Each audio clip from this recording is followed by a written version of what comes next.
तो दोस्तों आज Jharkhand board class 12 Hindi core का आज जो आप सभी का पेपर होने वाला है 2 बजे।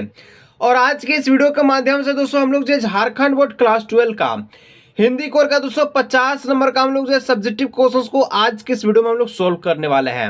और यही क्वेश्चन दोस्तों आज आपके पेपर में देखने को मिलेगा। फटाफट से दोस्तों सारा प्रश्न को देख लीजिएगा। 50 नंबर का सब्जेक्टिव क्वेश्चन आप सभी का मिल चुका है और ऑब्जेक्टिव का दोस्तों वीडियो अपलोड हो चुका है, वही ऑब्जेक्टिव जो आपके आज के पेपर में दिया जाएगा। तो दोस्तों आप लोग एग्जाम देने जाइएगा तो 31 नंबर में दोस्तों आपका यही प्रश्न आज के पेपर में देखने को मिलेगा, जिनमें से दोस्तों प्रश्न कहता है कि शीतल वाणी में आग होने का क्या अभिप्राय है। फटाफट दोस्तों सारा प्रश्नों को देख लीजिएगा, समझाएंगे नहीं क्योंकि आज जो क्वेश्चन से यही एग्जाम में दिया जाएगा और यही आपको 31 नंबर में पहला प्रश्न देखने को मिलेगा। तो आप लोग क्वेश्चंस को देखिए, आंसर्स को देखिए।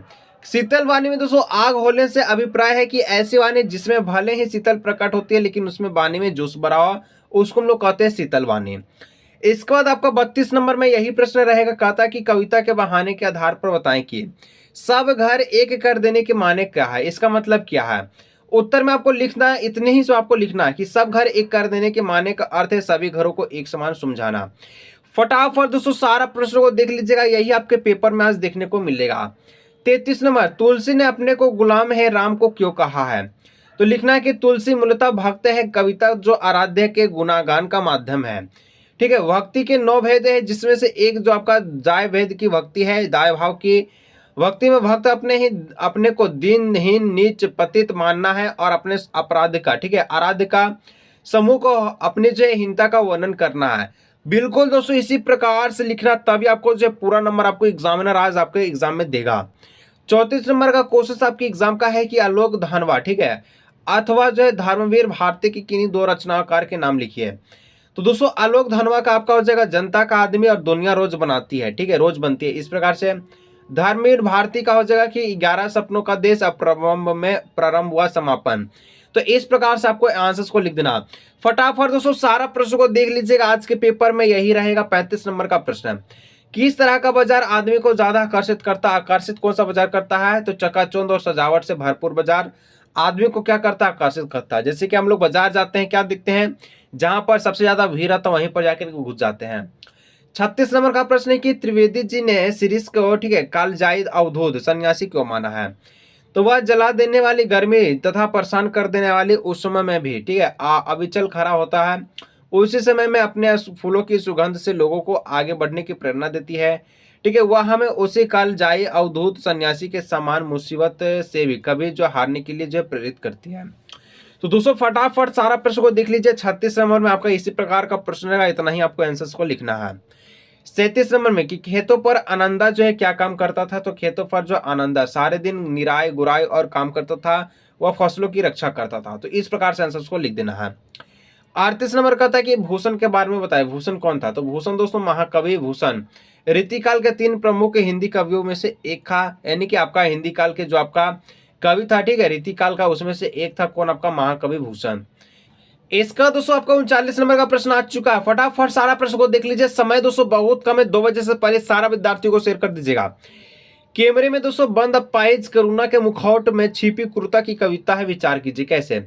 तो कैमरे में बंद अपाहिज करुणा के मुखौट पर छिपी क्रूरता की कवि है, ठीक है, कविता है कि वाक्य का यह भाव है कि संरचन, ठीक है, संचालक अपाहिज की अपवंगता बेच कार्यक्रम रोचक बनाता है। इस प्रकार से आंसर्स को लिख दीजिएगा। अब देखिए 40 नंबर का था कि भाषा को सहूलियत देने से बरतने के लिए क्या अभिप्राय है। तो इसका अभिप्राय है कि दोस्तों हमें भाषा का प्रयोग उचित प्रकार से करना होगा, चाहे, ठीक है, भाषा का जो तान बान उसके अर्थ प्रसंगत होते हैं, अतः हमें जो है उसका प्रयोग सही क्रम में सही प्रकार से करना चाहिए। तो इस प्रकार से आपको जो है 40 का आंसर्स को लिख देना है, बिल्कुल इसी प्रकार से। 41 नंबर में दोस्तों आपका जो प्रश्न रहेगा कि कविता वाली, ठीक है, कि छंदों के आधार पर बताएं कि तुलसीदास को अपने युग की आर्थिक विषमता की अच्छी समझ है।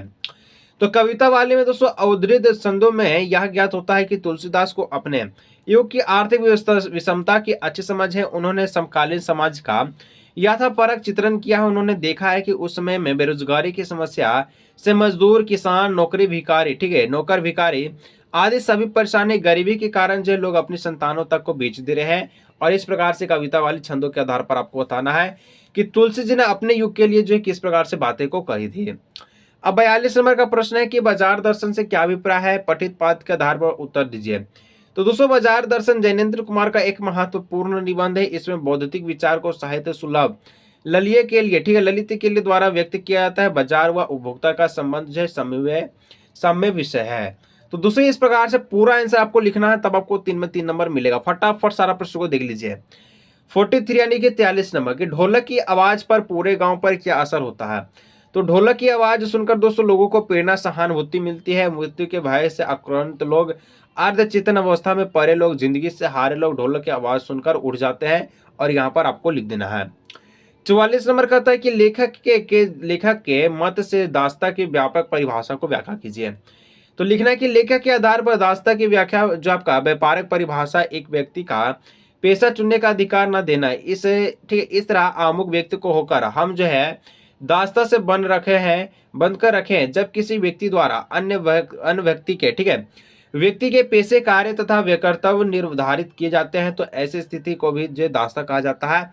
इसी प्रकार से आंसर को लिखना। फटाफट जितना सारा प्रश्न बता रहे फटाफट देखते चलिए। 45 नंबर, सिल्वर वेंडिंग कहानी के माध्यम से लेखक ने क्या संदेश देने का प्रयत्न किया है। तो दोस्तों सिल्वर वेंडिंग कहानी के मूल्य जो है संवेदना दो प्रियों के बीच अंतराल को स्पष्ट करता है, जिससे कि यशोधर बाबू और ठीक है, यशोधर जो बाबू पुरानी पीढ़ी के आदर्शों और मूल्य से जुड़े हुए हैं, जबकि उनके बेटे नई पीढ़ी के अनुसार जीने में विश्वास रखते हैं। लेखक ने इस प्रकार कहानी में दोनों पीढ़ियों के अंतर का कुशलता पूर्वक अभिव्यक्त किया है।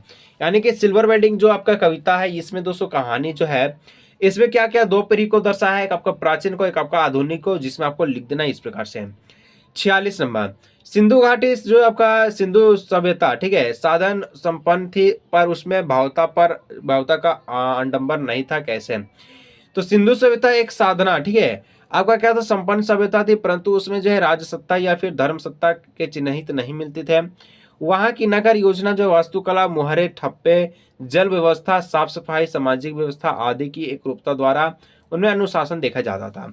यानी कि सिंधु सभ्यता के बारे में आपको जो यहाँ पर लिखना है, जो आपका बुक का प्रश्न है, कुछ इस प्रकार से आंसर को आपको लिख देना है। फटाफट दोस्तों देख लीजिएगा, सारा प्रश्न को आप लोग याद कर लीजिएगा, जो कि आपको आज के पेपर में देखने को मिलेगा। 47 नंबर जो प्रश्न है कि झारखंड और पर्यटन, ठीक है, पर्यटन अथवा प्रदूषण की समस्या पर एक निबंध को लिखना है।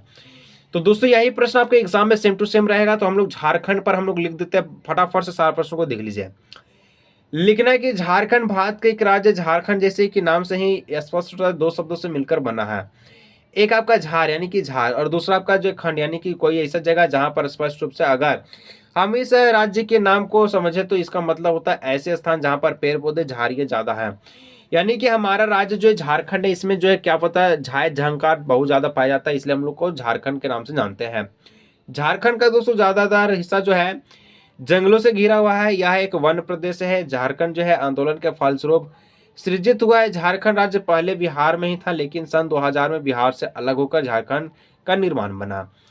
यदि दोस्तों इसमें आपको जोड़ना है, निष्कर्ष को जोड़ लीजिएगा, अधिक और पॉइंट को आपको जोड़कर लिख के लिखना, 5 नंबर आपको मिल जाएगा। हम आपको समझाने के लिए लिखेंगे कि आज आपका क्वेश्चन कैसे कैसे दे रहा है, तो यही क्वेश्चन रहेगा। 48 नंबर आप लोग देख लीजिए। 48 नंबर दोस्तों कहता है कि तंबाकू निषेध कार्यक्रम के सकारात्मक प्रभाव को रेखांकित करते हुए किसी दैनिक समाचार पत्र का संपादक को पत्र लिखिए। यही प्रश्न रहेगा, कैसे लिखना चलिए हम लोग जानते हैं। उत्तर लिखा है कि सेवा में श्रीमान संपादक महोदय, दैनिक जागरण धर्माद आपको लिख देना है इस प्रकार से। विषय लिखना है कि सार्वजनिक स्थानों पर धूम्रपान करने हेतु, यानी कि सभी जगह पर क्या होता है, धूम्रपान होता है, सिगरेट पिया जाता है। तो लिखना है कि महोदय, आपके संबंधित समाचार पत्र के कॉलम के माध्यम से मैं आपको पाठकों के ध्यान में हमारे समाज का एक महत्वपूर्ण मुद्दा लाना चाहता हूँ। यह सार्वजनिक स्थानों पर जो धूम्रपान की बुराई है, चिकित्सक दृष्टि से तंबाकू जो है निकोटिन होती है, जो हमें इसका आदी बना देती है। इसके आसानी से छुटकारा नहीं पाया जा सकता। हम लोग देखते हैं कि आसपास के सभी लोग जो है अब क्या करते हैं, नशा करते हैं। अब तो छोटा छोटा बच्चा भी नशा करने लगा है। इसके लिए दृढ़ संकल्प की आवश्यकताएं होती है। सरकार को तंबाकू की खेती और विनिर्माण पर रोक लगाना चाहिए, लेकिन सरकार ऐसा नहीं करेगा कि वहां से उसको बेनिफिट है। लोग सार्वजनिक स्थानों पर धूम्रपान कर रहे हैं, लोग आते रहते हैं। यह न केवल धूम्रपान करने वाले के लिए हानिकारक है, बल्कि यह सांस लेने वाले के लिए भी जो है हानिकारक है। जैसे कि दिल्ली में दोस्तों कितना एक वायु आपका बढ़ चुका है, वहां के लोग बिना सिगरेट पिए ही सिगरेट आपका पी रहे हैं। मुझे यकीन है कि मेरा पत्र उन्हें इस मुद्दे पर लिखने के लिए प्रेरित करेगा। धन्यवाद आपको लिख देना है, इस प्रकार से आपका आंसर को लिख देना है। अब देखिए 49 नंबर में दोस्तों इसी प्रकार का प्रश्न रहेगा, कहता है कि अपने मोहल्ले की सफाई के लिए, ठीक है, नगर पालिका जो भी आपका अध्यक्ष है उसको एक पत्र लिखना है। लिखना कैसे? सेवा में श्रीमान नगर प्रबंधक, नगर निगम आप लोग लिख दीजिएगा जो भी आपका है, जैसे कि हम जहाँ रहते हैं बेंगलोर धनबाद। इसका बाद आपको लिखना है विषय में, मोहल्ले में जल प्रभाव की समस्याएं के लिए नगर निगम अधिकारी को शिकायत पत्र। महोदय लिखने के बाद दोस्तों चालू कर देना है कि सभी ने निवेदन सहित में आप सभी को यह पत्र लिखना होगा कि गंदगी से के बारे में जो हमारे आसपास निरंतर जो बढ़ती रही है, हमारे आसपास जो इतनी ज्यादा गंदगी हो चुकी है कि मच्छर बहुत ज्यादा हो चुके हैं, जिसकी वजह से हमारे स्वास्थ्य प्रभाव हो रही है। यदि यह ना रुका तो हम इससे बीमारियां हो सकते हैं, ठीक है, यानी कि जो बीमारी हो जाएगा। ये आपको जो है अपने अनुसार भी आप लोग लिख सकते हैं। जैसे कि जो प्रश्न है मैं आपको बता रहा हूँ, यदि आप लोग लिखना चाहते हैं तो सेम आपको लिख दे देगा, ठीक है। लिखना कि इसलिए मैं आपसे विनम्र अनुरोध करता हूँ कि नगर पालिका की ओर से, ठीक है, इस पर मुद्दे जल्द से जल्द कार्रवाई की जाए। इसी के साथ हमारे आसपास के वातावरण को जल्द से साफ करवाया जाए, अन्यथा यहाँ के सभी परिवार को बहुत ही सारी बीमारियों का सामना करना पड़ेगा। पूरा दोस्तों आपको सजा करके लिखना, जो आपको एक एक पॉइंट है ना यही लिखना, तभी 5 नंबर आपको आज मिलेगा। धन्यवाद। इसके बाद दिनांक आप लोग लिख दीजिएगा, ठीक है, जैसे कि मैं यहाँ पर कोई भी दिनांक लिख दिया हूँ 2024, आप लोग लिख दिया 2026 25, ठीक है। आप लोग पिछले वर्ष को लिखिएगा, इस वर्ष को 2026 को मत लिखिएगा, ठीक है। इसके बाद आप लोग लिख दीजिएगा जैसे कि हम लिख दिए हैं आज्ञाकारी बाबू भैया, अब आप लोग कुछ भी नंबर है वो दे दीजिएगा। इसके बाद दोस्तों आप लोग का 50 नंबर का प्रश्न आ चुका है कि पत्रकारिता की परिभाषा एवं उनके प्रमुख प्रकारों को लिखें। तो दोस्तों लिखना है कि पत्रकारिता आधुनिक सभ्यता का एक प्रमुख व्याख्या है जिसमें से समाचार पत्रों का एकीकरण, ठीक है, एकत्रीकरण लिखना, जानकारी एकत्रित करके पहुंचाना, संपादिका करना, संपादित प्रस्तुतन आदि सम्मिलित है। आज के युग में पत्रकारिता के भी अनेक माध्यम हो चुके हैं, जैसे कि अखबार, पत्रिकाएं, रेडियो, दूरदर्शन, वेब पत्रिकाएं आदि। इस प्रकार से यानी कि पत्रकारिता को लेकर के जो भी आपके सवाल है, जो भी मन में आपका जवाब है, वो सारा कुछ चीजों को आपको भर देना, तभी आपको 5 नंबर मिलेगा। फर्स्ट दोस्तों चैनल को सब्सक्राइब कर लीजिएगा। मिलते हैं नेक्स्ट वीडियो में।